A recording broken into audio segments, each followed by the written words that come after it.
howdy neighbors, this is Anarchy in the 603 and welcome back to my channel. Postcards from your friendly neighborhood anarchist. Absolutely nobody's favorite, quality free content delivered straight from my dome and dispatched from wherever I am at the moment to wherever you are right now. Currently in my car, cruising on back from my cobbling apprenticeship. And man, the last few days have been wild. We've got a muskrat doing a Nazi salute at inauguration. We've got Instagram banning hashtags and then reinstating them. And I tell you right now that that's only going to get more subtle. They just went a little too hard at the first iteration and everybody noticed. We've got the new president rolling back consumer protections like... got a bus here, gotta stop for that. But yeah, we got the new president rolling back consumer protections like the lowered medication costs. That was a thing that was great, and now all of a sudden that's gone. Also pardoning a ton of insurrectionists and rolling back EV initiatives. I mean, it's just wild, and it's only going to get wilder. And okay, look, I make it no secret that, you know, I'm an Asian Caucasian woman, but I was, raised culturally Filipina, and I identify very strongly with my Asian side, basically because that's the only side anyone ever saw in me, given that I was sticking out like a raisin in a rice bowl growing up here in New Hampshire. And I'll tell you right now, guys, like, a lot of you folks in the dominant sphere, the majority, because I'm very much racialized as a minority and identify very strongly with that struggle.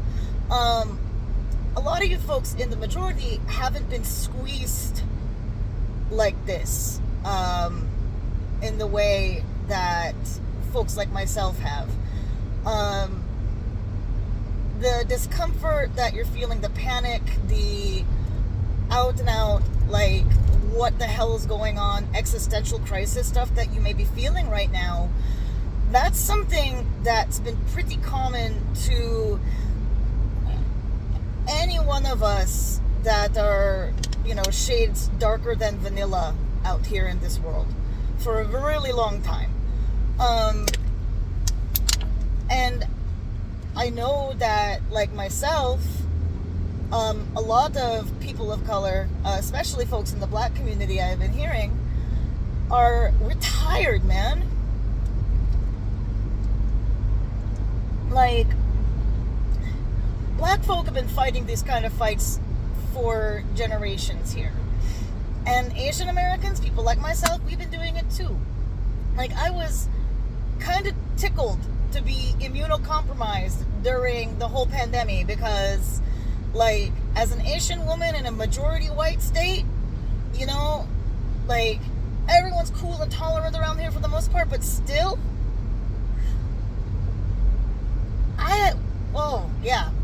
in the middle of all of that, when there were people getting beat down in the street for being yellow, I was delighted to be stuck at home. Let's put it that way. Like, we are tired, okay?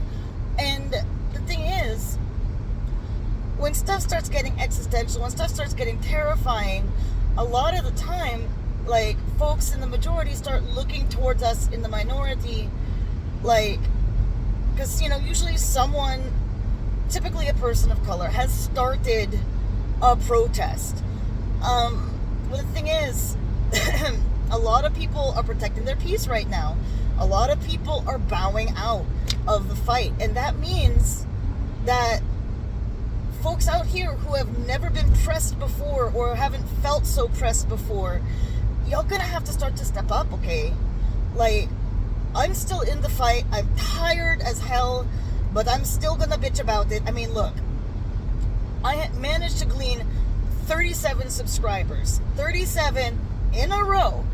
And that's 37 people that I can talk to and say, hey, we need to get up and do something about this. We need to get up and find like-minded people in our community, start writing our representatives, writing our congress people, we can work together. And that's the thing. I am doing what I can right now. Part of what I'm doing is direct action in my community. Other parts of what I'm doing are talking to the void online and getting my reach out there, even if it is only 37 people.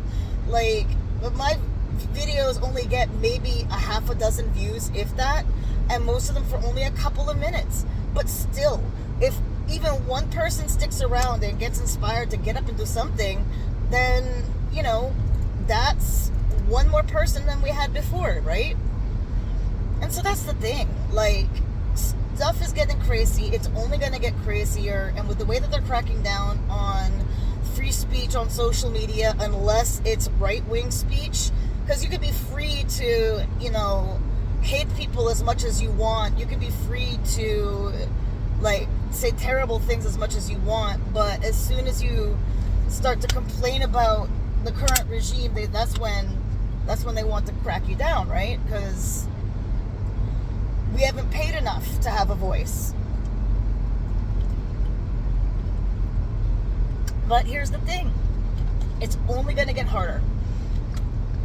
During 2016, a lot of laws were enacted to make it much more difficult to exercise our freedom of association, our, freedom to congregate and to protest, making it harder for us to do that. And they're only going to make it more difficult. So the fact is, we got to start organizing now.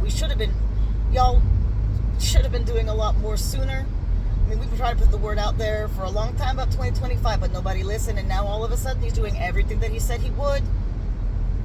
The chickens are coming home to roost. And if we don't do something, you think that the next 4 years are going to be hard? Just wait. Just wait. If we don't do something, if we don't start making our voices heard, getting out there in the streets, then we're going to be in for a lot worse 4 years from now.